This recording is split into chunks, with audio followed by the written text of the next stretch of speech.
Assalamualaikum warahmatullahi wabarakatuh. Rahayu Sagung dumadi kalis ing rubedanir ing sambikala. Salam sejahtera bagi kita semua. Om Swastiastu. Namo Buddhaya. Salam kebajikan. Para pamirsa ingkang minulya. Para pemirsa yang saya hormati. Salam sehat selalu bagi kita semua. Mengutip dari sebuah sumber jurnal, Gresik diuntungkan dengan lokasi yang merupakan sebagian daerahnya pesisir pantai.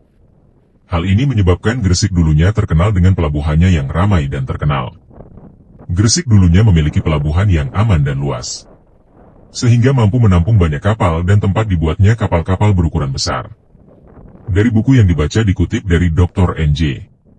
Krom mengatakan bahwa sejak zaman Airlangga, Gresik sudah mempunyai peranan dalam perdagangan lewat laut. Di samping Tuban, Ujung Galuh, dan Surabaya. Seiring berjalannya waktu, kejayaan pelabuhan Gresik mulai surut dengan dibangunnya pelabuhan di Surabaya, yaitu Pelabuhan Kalimas.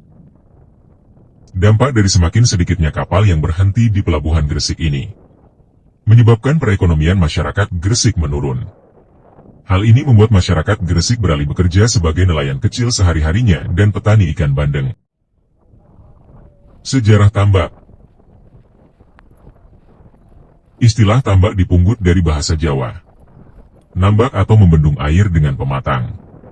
Sehingga terkumpul pada suatu tempat digunakan untuk menyatakan sebuah empang dekat pantai laut. Dari pengertian tersebut dapat dipahami bahwa tambak sendiri terdapat di dekat pantai laut, di mana biasanya ikan yang banyak dipelihara adalah ikan bandeng dulunya. Namun, kini jenis ikan telah banyak dibudidayakan di tambak masyarakat. Perlu diketahui istilah kolam dan tambak memiliki arti yang berbeda.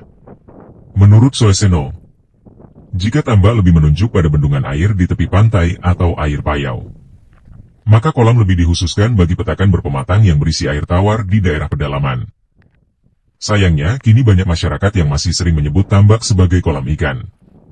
Padahal dari pengertiannya jelas berbeda. Dan kedua istilah tersebut masuk dalam perikanan darat. Tambak sudah ada sejak abad ke-14.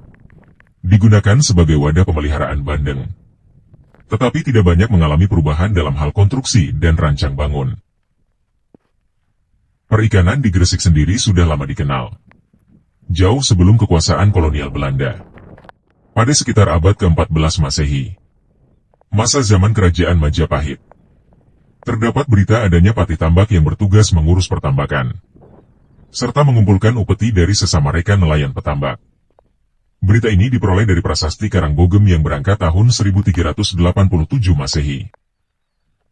Dengan adanya bukti ini, sudah tentu bahwasannya profesi masyarakat dulunya tidak hanya bercocok tanam melainkan pertambakan juga. Di dalam kitab Jawa Kuno Kutara Menawa, yang terkenal sebagai kepustakaan resmi yang paling tua menyebutkan siwakan atau tempat iwak-iwak air tawar daerah pedalaman, dan tambak sebagai barang yang perlu dilindungi dengan undang-undang terhadap pencurian. Adanya undang-undang ini membuktikan bahwa zaman dulu telah ada yang membudidayakan ikan dalam tambak, dan telah diatur dalam undang-undang. Sehingga dapat diketahui bahwa tambak adalah satu hal yang penting bagi mata pencaharian masyarakat. Pada abad ke-19 Masehi, perikanan merupakan salah satu sektor terpenting selain perkebunan yang menjadi objek perahan oleh pemerintah Belanda. Salah satu daerahnya adalah Gresik. Belanda menaruh perhatian besar pada perikanan di Gresik, karena Gresik merupakan lumbung ikan di Jawa. Hal ini didukung oleh lokasi Gresik yang memiliki laut yang luas. Bahkan tambak di Gresik bisa menopang perekonomian kolonial pada masa itu. Menurut P.W. Aspal, berdasarkan keterangan dari Bupati Juwana bahwa tambak di Gresik sudah berkembang pesat pada zaman VOC, dan tahun 1860 perkembangan tambak Gresik terus berkembang. Perkembangan tambak sendiri sudah mulai menampakkan hasil dengan semakin banyaknya lahan tambak yang dibuat.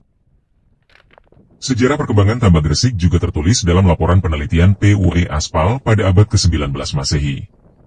Bahwa tambak di Gresik sudah berkembang pesat pada zaman VOC dan sesudah zaman VOC. Di tahun 1860 juga masih terus berkembang. Terutama tambak di dekat ujung Pangkas sebagaimana laporan Bupati Sidayu. Tambak menjadi salah satu sektor utama yang dimiliki Gresik selain pertanian dan perkebunan.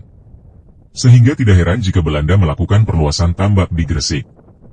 Perluasan tambak ini dilakukan di zaman VOC karena pertama, pada masa VOC ada kewajiban terhadap para bupati untuk memberikan laporan tentang jumlah ikan kepada VOC secara berkala. Kedua, terkait erat dengan kebijakan PG Van Overstaten. Pejabat pemerintah pesisir daerah timur pada tahun 1791 hingga 1796 yang memerintahkan sensus dalam semua kabupaten dalam wilayahnya.